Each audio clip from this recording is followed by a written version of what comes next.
Gold, trusted gold buyers. మీరు తాకట్టు పెట్టిన బంగారాన్ని విడిపించి ఈ రోజు ఉన్న మార్కెట్ ధరకు కొనబడను. అదే మనము ఏదైనా అయిపోయిన తర్వాతే మంచి చెప్తాం పక్కన వాళ్ళకి. అంటే అక్కడ చూసేసి వచ్చిన తర్వాత ఇది చెప్తే వీళ్ళైనా బాగుపడతారు అనే ఒక ఆలోచన ఉంటుంది కదా, అలా అనుకున్నాను. మా మామ పిల్లలు ఉన్నారు, మా మేనమామ పిల్లలు. వాళ్ళు చిన్నప్పటి నుంచి కూడా, అంటే నా టీనేజ్ అప్పుడు చిన్న పిల్లలు అనమాట. వాళ్ళు స్కూల్ డేస్ నుంచి కూడా చెప్పేవాడు అనమాట లైఫ్ అంటే ఏంటి. పాపం వాళ్ళు బాగా చదువుకుని, ఒక అబ్బాయి డాక్టరు, ఒక అబ్బాయి ఇంజనీరు. మాతో పాటు వీడియోస్ చేస్తాడు చరణ్ అనే అబ్బాయి ఇంజనీర్ అనమాట. ఇంజనీర్ కంప్లీట్ అయిపోయింది. వాళ్ళ అన్న వచ్చేసి డాక్టరు. సో ఇంకొక మా మేనమా కొడుకు వచ్చేసి కన్స్ట్రక్షన్ ఫీల్డ్లో ఉన్నాడు. అదే చెప్తాను కదా, ప్రతి ఒక్కరికి నాకు తెలిసిన వాళ్ళు ఎవరైనా నాకు పరిచయం అయితే వాళ్ళకి చెప్పేది ఫస్ట్ లైఫ్ గురించి సెట్ అవ్వండి, ముందు చూసుకోండి లైఫ్ ఏంటి, అసలు మీరు ఏం అవ్వాలనుకుంటున్నారు దాని వైపు అడుగులు వేయండి. అంతేగాని మీ ఏదో మా ఫ్రెండ్స్ ఇటు వెళ్తున్నారు నేను ఇటు వెళ్తాను అలా లైఫ్ ను వేస్ట్ చేసుకోవాకండి. ఓకే కాదన్నా, ఇప్పుడు జాబ్ చేస్తున్నారు, ఇవన్నీ సపరేట్ కదా, అసలు యూట్యూబ్ ఇంకో ప్లాట్ఫామ్ పూర్తిగా. ఎందుకని యూట్యూబ్ ఇంట్రెస్ట్ వచ్చింది మీకు? యూట్యూబ్ ఇంట్రెస్ట్ అనేం కాదమ్మా, యాక్చువల్గా నేను స్కూల్ డేస్లో నాటకాలే వేసానమ్మా.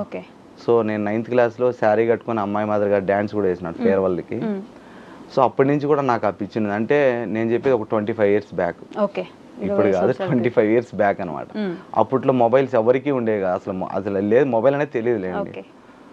సో ఇంకా అది 10th తర్వాత ఇంకా యాజువల్ లైఫ్లో పడిన తర్వాత ఇంకా లైఫ్ మీదే పడింది, కానీ మనకు అది వదిలేసుకున్నాం. మనకంటూ ఒకటి ఇంట్రెస్ట్ ఉంది అనేది వదిలేసుకున్నాను. అలాగా దాని మీద ఆశ లేకుండా ఉంది.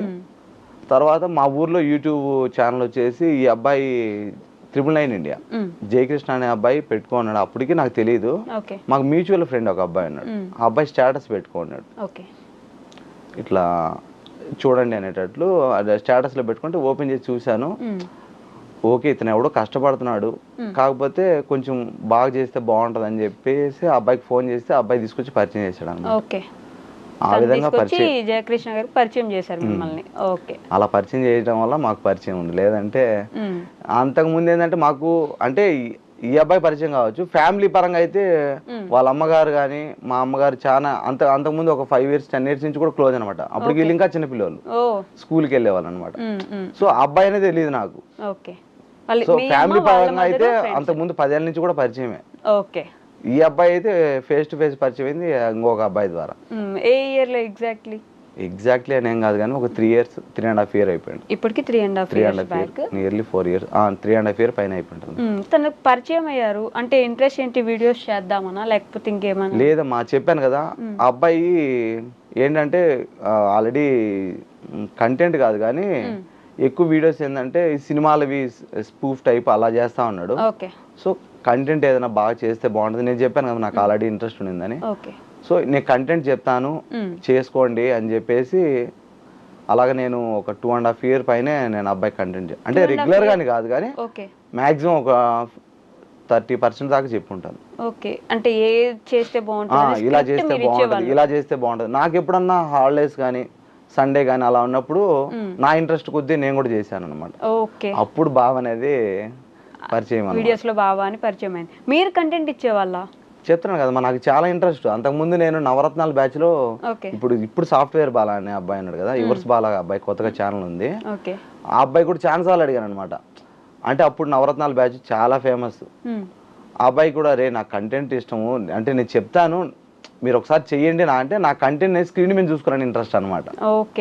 అంటే లాస్ట్ టైం నేను ఇంటర్వ్యూ చేశాను జయకృష్ణ గారిని. అప్పుడు కంటెంట్ గురించి లేకపోతే తన ఛానల్ గురించి ఎప్పుడు పూర్తిగా తను మాత్రమే చేసుకున్నారని చెప్పారు. ఆ రోజు ఫ్రెండ్స్ వస్తే వాళ్ళు హెల్ప్ చేశారని కూడా చెప్పారు. మీ గురించి మీరు చేశారని ఎప్పుడు చెప్పలేదు నాకు. అవునమ్మా, ఒకసారి 1 lakh subscribers అనమాట. అంటే మా లొకాలిటీలో 1 lakh subscribers వచ్చినప్పుడు మేము పెద్ద పండగ మాది చేసాం. కేక్ కట్ చేసి వీడియో ఉంది అతని ఛానల్లోనే. అది ఇప్పటికీ 3,500 అంటే అంత తక్కువ మంది చూసారు కాబట్టి నేనేంటో తెలియదు. అది జరిగి నియర్లీ 3 years పైన అయిపోయి ఉంటది. ఒకసారి చూస్తే అక్కడ నేను కనపడతాను. అప్పుడు బావ అనేది తెలియదు కదా, సురేష్ అంటే ఎవరికి పెద్ద తెలిసి ఉండకపోవచ్చు. ఈవెన్ అతను ప్లే బటన్ ఓపెన్ చేసినప్పుడు కూడా ఫస్ట్ నా పేరే చెప్పి ఉంటాడు. ఒకసారి చూస్తే తెలుస్తుందమ్మా మీకు. ఏమైనా కంటెంట్ క్రియేటర్ సురేష్ అని చెప్పుంటారా? చూడండి అమ్మా, ఓకే నాన్న అంటే నేను చెప్పడం ఎందుకు, ఓకే నేను వీడియో ఒకటి ఇక్కడ అంటే ఇప్పుడు నేను చెప్పానంటే నేనేదో చెప్పాను అనుకుంటారు కదా, అతను తను చెప్పి ఉంటాడు కదా అప్పుడు నేనేంటి అనేది. సో అప్పటి నుంచి 1 మిలియన్ సబ్స్క్రైబర్స్ అప్పుడు కూడా మేము కేక్ కట్ చేసాం. ఓకే వాళ్ళ ఇంట్లో సెలబ్రేట్ చేసాం, అందరం ఉన్నాం. ఆ కేక్ నేను కూడా కట్ చేశాను. ఓకే సో 1 lakh సబ్స్క్రైబర్స్ అప్పుడు ఎవరెవరు ఉన్నారా అనేది కూడా మీకు తెలిసి ఉంటుంది, తెలుస్తుంది అని ఎందుకు. ఓకే సో ఆ వీడియో ఒకటి ప్లే చేద్దాం మనం ఇక్కడ. నేను కూడా చూడొచ్చు, ఆడియన్స్ కూడా చూడొచ్చు. సురేష్ అంటే మీరే కదా, మా బావ బంగారం సురేష్ మనిషి ఉన్నారు నేనే కదమ్మా, మీరే ఉన్నారు కాబట్టి. సో వీళ్ళు మన కంటెంట్ వీడియోస్ కి హెల్ప్ చేసిన సురేష్ అన్నకి, కంటెంట్ వీడియోలకి హెల్ప్ చేస్తున్న సురేష్ అన్నకి చాలా థ్యాంక్ యూ. మరి ఏమైంది సడన్ గా? అప్పుడు మొత్తం అన్ని వీడియోస్ లో కలిసి ఉండేవాళ్ళు, ఎక్కడున్నా మాట్లాడుకునే వాళ్ళు, ప్రతి సెలబ్రేషన్ కి దగ్గర ఉండేవాళ్ళు. ఏం జరిగింది ఇద్దరికి? ఏం జరగలేదమ్మా, ఏం జరగలేదు, ఏమీ జరగలేదు. లాస్ట్ టైం నేను అడిగినప్పుడు, నేను హాస్పిటల్లో ఉన్నప్పుడు తను రాలేదు నా దగ్గరికి, అంటే చావు బతుకులో ఉన్నప్పుడు కూడా రాకపోతే నా మనసు ఇరిగిపోయింది, నాకు బాధేసింది, అప్పటి నుంచే దూరం అయిపోయాం, అట్లా పెద్ద గొడవలేం లేవు అని అయితే చెప్పారు నాకు. గొడవ చెప్తున్నా కదమ్మా, అతని క్యారెక్టర్ అలాంటిది కాదు, నా క్యారెక్టర్ అలాంటిది కాదు. ఓకే ఒకరు మన వల్ల చెడిపోవాలని కోరుకునే క్యారెక్టర్లు ఇద్దరే కాదు, అదే మిస్కమ్యూనికేషన్. ఓకే నేను ఆ అబ్బాయిని లాస్ట్ టైం అంటే మాట్లాడింది December 10th. December 10th last year December 10th నేను డైరెక్ట్ మాట్లాడాను. ఓకే అప్పుడు అతను తిరుపతికి వెళ్తానంటే మాట్లాడాను. తర్వాత కలిసింది లేదు. ఒకసారి స్టేటస్ పెట్టినాడు, అదే ఐసీయూలో ఉన్నట్టు. ఓకే అప్పుడు కాల్ చేసి మాట్లాడాను. తను ఐసీయూలో ఎందుకున్నారు మీకు తెలియదు? అప్పటి తెలియదు మా, ఓకే ఏదో హెల్త్ ఇష్యూ అన్నారు కానీ ఎందుకన్నారో తెలీదు. వాళ్ళ అమ్మ చెప్పుంటారు కదా మీకు ఫోన్ చేసి, అట్లీస్ట్ ఇట్లా ఉంది బాగాలేదు? లేదు మా, అలా ఏం లేదు. అంటే వాళ్ళ టెన్షన్ లో వాళ్ళు ఉండుండొచ్చు. సో నాకు తెలిసినప్పుడు మాత్రం నేను ఖచ్చితంగా అయితే కాల్ చేసి మాట్లాడాను. ఓకే ఆ అబ్బాయి మ్యారేజ్ ఎప్పుడైందమ్మా? December 13th ఏమో, గుర్తులేదు నాకు exact date. December 17th. December 17th live లో వాళ్ళే చెప్పారు. నేను 10th కలిసాను. ఓకే అతను హాస్పిటల్ ఎప్పుడు ఉన్నాడో మాకు తెలియదు, అంటే ఎగ్జాక్ట్ డేట్ తెలీదు.